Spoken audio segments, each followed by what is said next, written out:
எமக்கு வழி சுமந்த மாதம் மே 18 எங்கட இன அழிப்பில் கொல்லப்பட்ட மக்கள் மீது உறுதி எடுக்கும் நாள். 2009 எங்கட மக்கள் இன அழிப்புக்குள்ளாகும் போது உலக நாடுகள் எல்லா நாடுகள்லையும் நாங்கள் மண்டியிட்டு எங்களோட ஒவ்வொரு அரசாங்கத்திட்டையும் ஒவ்வொரு நாட்டில் இருக்கிற அரசாங்கத்திட்டையும் கேட்டு நாங்கள் எங்களோட மக்களுக்கு நடக்கிற இன அழிப்பை தடுத்து நிறுத்துமாறு எங்களுக்கு செவி சாய்க்காம எங்களோட மக்களை நோ ஃபயர் ஜோன் இடத்துக்கு கொண்டு வந்து அதுக்கு சாப்பாட்டுக்கு தடை, மருந்துக்கு தடை, பிள்ளைகளோட பால் பவுடருக்கு தடை, எங்களோட மக்களோட வயிறு பசியில கொதிக்க கொதிக்க கொத்து குண்டு போட்டு எங்களோட மக்களை கொண்டது ஸ்ரீலங்கா அரசாங்கம். அந்த ஸ்ரீலங்கா அரசாங்கம் 60 ஆண்டுக்கு மேலாக தொடர்ந்தும் மக்களை கொண்டு கொண்டிருக்கிறோம். தமிழ் மக்களை இன அழிப்புக்கு ஆட்கொண்டு கொண்டிருக்கிறோம். ஏனென்றால் எங்களோட மக்கள் தொடக்க காலத்திலிருந்து நாங்கள் கடின உழைப்பிலேயும் படிப்புல கல்வியில நாங்கள் தொடர்ந்தும் போக்கஸ் பண்ணி வந்து கொண்டிருந்தாங்க. அதனால்தான் சிங்கள ஒன்லி ஆக்ட் கொண்டு வந்து எங்களோட மக்களுக்கு சிங்களம் படிச்சத்தான் கவர்மெண்ட் ஜாப். ஜப்னா லைப்ரரி எரிச்சு ஆயிரக்கணக்கான எங்கட நூல்களை கரியாக்கினது. ஏன் தொடர்ந்து செஞ்சு கொண்டிருக்கணும்டா தமிழ் மக்கள் முன்னால வரக்கூடாது, தமிழ் மக்கள் எழுதக்கூடாது என்று. Today I'm proud to stand with my colleagues from the Ontario PC Party, Minister Stephen Lecce, MPP Logan Kanapati Anna, MPP Aris Babikian, and of course Minister Raymond Shaw's team is here as well. And also I'm proud to acknowledge all the political parties, all 3 levels, Conservatives, Liberals, NDPs, federal, provincial, municipal leaders, they all here. And of course, your worship, Mayor Olivia Chow, thank you for your continued engagement with the Tamil community. And thank you for your commitment today to establish a Tamil genocide monument right here in the heart of Scarborough. Mayor Olivia Chow, Tamil people will never forget this, and they will never forget what has happened in 2009 and what has continued to happen since then, thus 17 years. All these colleagues from different political stripes and my colleagues who are standing here, I got into this position, I got into Queen's Park because of the wholehearted support of the people. And since 2009, just after 10 years in 2019, with the support of my colleagues, we have introduced Bill 104, Tamil Genocide Education Week, in the Ontario Legislature. My colleague Minister Stephen Lecce, Logan Anna, Aris, the former MPP Dolly Begum, MPPs from NDP, Liberal, PC, they all stood up. They all coming from different walks of life. They all stood up and said what has happened to Tamil people is a genocide. That's the commitment the Tamil people in Scarborough took it to personally to them and to send Logan Anna and myself to Ontario.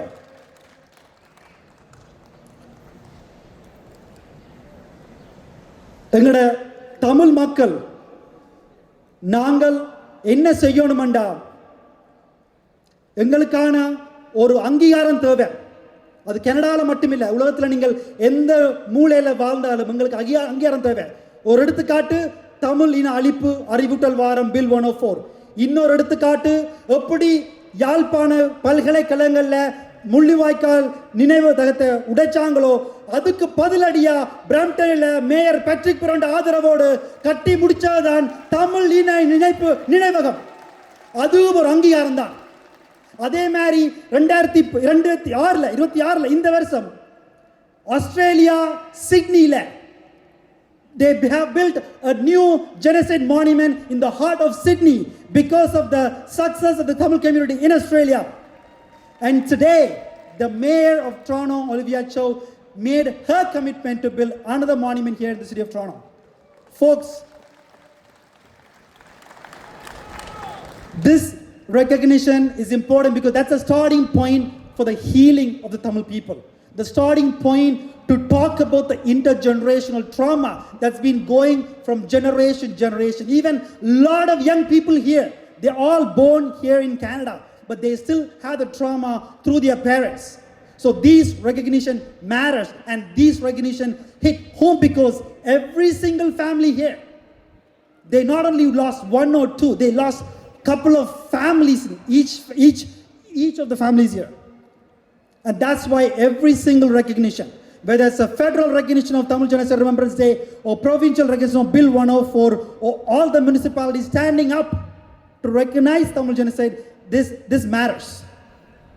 And number 2, justice. எங்களுக்கான நீதி, எங்களோட இன அழிப்புல எங்களோட மக்களை கொண்ட ஸ்ரீலங்கா அதிகாரிகள் பிரதமர்கள் அந்த கமாண்ட் செயின்ல இருக்க எல்லாரையும் ஐசிசி இன்டர்நேஷனல் கிரிமினல் கோர்ட்லயும் ஐசிஜே இன்டர்நேஷனல் கோர்ட் ஆஃப் ஜஸ்டிஸ்லயும் கொண்டு போய் அவங்களுக்கு தண்டனை வாங்கி கொடுக்கிறது எங்களோட ஒரு கடமை. அத உலகத்தில் இருக்க எல்லா நாடுகளும் செய்யணும், எல்லா அமைப்புகளும் செய்யணும், எல்லா இளையமைப்புகளும் செய்யணும். உங்களோட நாட்டில் உங்களுக்கான ஒரு பில்லை கொண்டுடலாம், உங்களோட நாட்டில் ஒரு மானுமெண்ட்டை பில் பண்ணலாம், உங்கள் நாட்டில் நீதிக்கான பயணத்தில் நீங்கள் ஒன்றா போகலாம். 3வது தீர்வு. What's the solution? What is the political solution for people? Not just in Canada, everywhere across the world, we can advocate for the victims, for the Tamil people. Over 160,000 Tamil people were killed in a matter of months. So 3வது இந்த தீர்வுக்கான பாதையை நோக்கி போகணும். எங்கட மக்களுக்கு என்ன தீர்வு? ஒரே தீர்வு தான், தனி தமிழன் தான் எங்கட மக்களோட ஒரே தீர்வு. அந்த தீர்வை நோக்கி போறதான் எங்களோட கடமை, இது எங்களோட கூட்டு பொறுப்பு.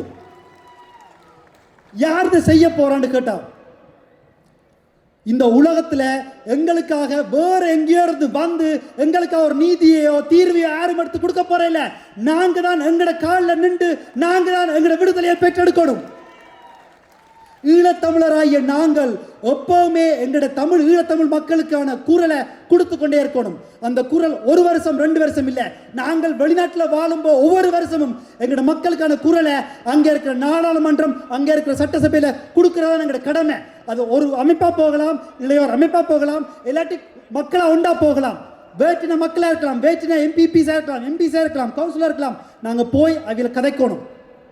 We have to talk to them and meet with them. அதான் எங்களோட கடமை. அதில் இருக்க எல்லா நாடுகளும் செய்யும் போது ஒவ்வொரு நாட்டிலையும் ஒவ்வொரு பில் வரும், ஒவ்வொரு நாட்டிலையும் ஒரு மானுமெண்ட் கட்டப்படும், ஒவ்வொரு நாட்டிலையும் அந்த அரசாங்கம் மக்களுக்கான தீர்வு என்று மக்களை கேட்கும் போது நாங்கள் திரும்ப சொல்லுவோம் தமிழீழம் என்று. இதை செய்ய போறது ஈழத்தமிழ மக்களாகிய நாங்கள், உலக தமிழர் மக்களாகிய அனைத்து மக்கள், அது மலேசியா மக்களா இருக்கலாம், சிங்கப்பூர் தமிழ் மக்களா இருக்கலாம், தமிழ்நாட்டு தமிழ் மக்களா இருக்கலாம், சவுத் ஆப்பிரிக்கா தமிழ் மக்களா இருக்கலாம். இந்த உலக தமிழர்களோட ஈழத்தமிழர்கள் நாங்களும் சேர்ந்தான் இந்த வேலையை செய்யணும். எதை வச்சு புலனூர் நாங்கள் போகலாம்னு கேட்கலாம். உலகத்தில் நீங்கள் எந்த மூலையில் போய் கேட்டாலும் ஈழத்தமிழர் என்ற பலம் என்னென்று நீங்கள் எந்த இனத்திட்ட போய் கேட்டாலும் ஒன்றா சொல்லுவாங்க, ஈழத்தமிழர் என்ற பலம் அவனுக்குள்ளே இருக்கிற மனோ பலம்தான் ஈழத்தமிழர் அழிக்க முடியாத ஒரு பலம். அந்த மனோ பலத்தை வச்சுத்தான் நாங்கள் எங்களுக்கான தீர்வு, எங்களுக்கான நீதி, எங்களுக்கான ஐயாயிரத்தை நாங்கள் பெற்றெடுக்கணும். எப்படி நாங்கள் எடுக்கலாம்? இவ்வளவு தமிழ மக்கள் இவ்வளவு பறந்து விரிந்து உலகத்தில் வாழ்ந்து கொண்டிருக்கிறோம். எப்படி என்ன வேலை திட்டம்னு கேட்டா, ஒரே ஒரு வேலை திட்டம் தான். உலகத்தில் இருக்க அனைத்து உலக தமிழர்களும் ஈழத்தமிழர்களும் ஒன்றா வந்து ஒற்றுமையா ஒற்றை குரல்ல ஒரு குடையின் கீழ் நாங்கள் எங்களுக்கு தேவை தமிழ் கேட்கும் போது நிச்சயமா எல்லா நாட்டு அரசாங்கமும் எங்களுக்கு செவி சாய்க்கும். அந்த ஒற்றுமையா முக்கியம். ஈழத்தமிழன் இன்னொருதனை எதிர்பார்க்காம ஒத்தை கால் தண்டகால நிக்கணும், மனபலத்தோடு நிக்கணும், முக்கியமா ஒற்றுமையா நிக்கணும். இங்க இருக்கிற மக்கள், இங்க இருக்கிற இளையோர்கள் இவ்வளவு பிள்ளைகளை அம்மா ஐயாவை விட்டுட்டு எங்களோட இன்ன அழிப்புல கொல்லப்பட்ட விட்டுட்டு வந்த மக்கள் என்னத்தை கேட்கணும்? எல்லாரும் உண்டா வந்து எங்களுக்காக குரல் கேட்கணும். உலகத்தில் இருக்க மக்கள், ஈழத்தமிழ் மக்கள் எல்லாருமே தான் கேட்கணும். இங்க இருக்கிற இளையோர் நீங்க போய் பாருங்க, ஃபேஸ்புக்கா இருக்கலாம், எக்ஸ் தளமா இருக்கலாம், ட்விட்டரா இருக்கலாம், என்ன கேட்கணும்? இல்ல அங்கெல்லாம் ஒற்றுமையா வரணும்னா இங்க இருக்க எல்லா இளையோரும் கேட்கணும். Recognition is important, but unity is our strength. நாங்கள் ஒற்றுமையா இருக்கும்போது நிச்சயமா அந்த கதவுகள் திறக்கப்படும். நான் இப்ப சொல்றேன், நாங்கள் எல்லாம் ஒற்றுமையா வரும்போது, உலகத்துல எல்லாரும் ஒற்றுமையா வரும்போது, நாங்கள் எங்கட எங்களோட தீர கேட்கும் போது ஒற்றுமையா கேட்போம். எந்த ஒற்றுமை கேட்கலாம், அந்த ஒரே குறிக்கோள் தமிழகம் என்ற ஒற்றுமையில கேட்கும் போது நிச்சயமா எங்களோட மக்களுக்கான ஒரு விடிவு, எங்களோட மக்களுக்கான ஒரு பயணம் இருக்கும். அந்த பயணம் தமிழகத்தை நோக்கி போற பயணம். அந்த பயணம் தான் தமிழ் மக்களின் விடிவு. அந்த விடிவு தான் தனி தமிழீழம். இது எங்களோட மக்களின் கூட்டு பொறுப்பு. இந்த கூட்டு பொறுப்புல உங்கள ஒருவனா நான் தொடர்ந்து பயணிப்பேன். நிச்சயமா நான் அடித்து சொல்லுவேன், உங்களை எல்லாரையும் நான் தமிழகத்துல சந்திச்சே ஆவேன்.